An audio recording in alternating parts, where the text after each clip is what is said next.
الحمد لله رب العالمين والعاقبة للمتقين والصلاة والسلام على رسوله الكريم أما بعد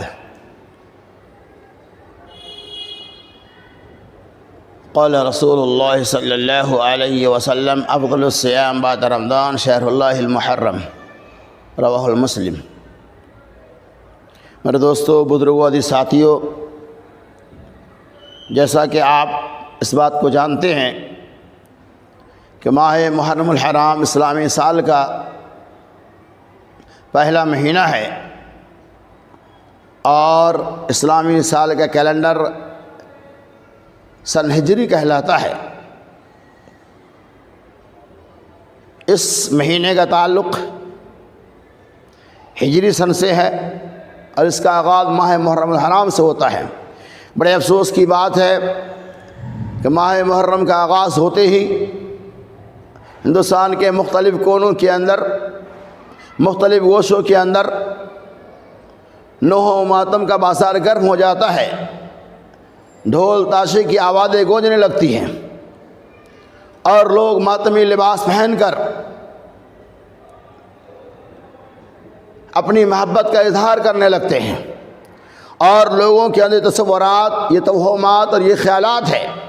ماہ محرم کی فضیلت، ماہ محرم کی اہمیت شہادت حسین یا واقعہ کربلا کی وجہ سے ہے، حالانکہ ایسی کوئی بات نہیں ہے۔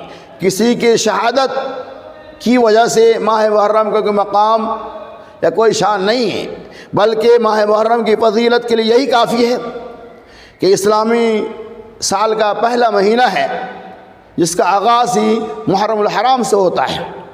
مزید اس کی فضیلت کے بارے میں اللہ کے نبی صلی اللہ علیہ وسلم نے ارشاد فرمایا، افضل الصیام بعد رمضان شہر اللہ المحرم، رمضان کے روزے کے بعد سب سے زیادہ فضیلت والا اگر کوئی روزہ ہے تو محرم کا روزہ ہے، وہ عاشورہ کا روزہ ہے۔ اس حدیث سے یہ پتہ چلا کہ عاشورہ محرم کی فضیلت ہے، اس کے روزے رکھنے کا ثبوت کتاب و سنت کے اندر موجود ہے۔ اس مناسبت سے یقیناً ماہ محرم الحرام کی فضیلت اور اس کی اہمیت ہے۔ اللہ کے نبی صلی اللہ علیہ وسلم جب مکہ المکرمہ کا چھوڑ کر مدینہ منورہ گئے، جیسا کہ حضرت عبداللہ ابن عباس رضی اللہ تعالیٰ عنہ کہتے ہیں، رسول اللہ صلی اللہ علیہ وسلم جب مدینہ منورہ پہنچے تو آپ نے دیکھا کہ وہاں کے یہودی لوگ عاشورہ کے دن روزہ رکھتے ہیں۔ نبی علیہ السلام نے بنو اسرائیلیوں سے پوچھا کہ آج کے دن روزہ رکھنے کی کیا وجہ ہے؟ تو بنو اسرائیلیوں نے کہا، آج حضرت موسیٰ علیہ السلام کے لیے نجات کا دن ہے، یہ عظیم دن ہے ہمارے لیے۔ حضرت موسیٰ علیہ السلام کو اللہ تعالیٰ نے فرعون سے نجات دیا، اسی وجہ سے عاشورہ کے دن ہم لوگ روزہ رکھتے ہیں۔ نبی صلی اللہ علیہ وسلم آیا کہ ہم تو زیادہ مستحق ہے کہ ہم اس کی اتباع اور پیروی کریں، تو آپ صلی اللہ علیہ وسلم عاشورہ کا روزہ رکھنے کے ساتھ ساتھ یہ کہا کہ یہودیوں کی مخالفت کرتے ہوئے 9ویں محرم کا بھی ایک روزہ رکھو، یعنی 9ویں اور 10ویں کا روزہ رکھ لو تاکہ یہودیوں کی مخالفت ہو جائے۔ تو اس حدیث سے کیا پتہ چلا کہ ماہ محرم الحرام کی 10ویں تاریخ کو، 9ویں تاریخ کو آپ روزہ رکھ سکتے ہیں۔ اس مناسبت سے یقیناً ماہ محرم الحرام کی فضیلت ہے، اس کی فضیلت کے بارے میں اور کوئی ایسی خاص روایتیں نہیں ہیں۔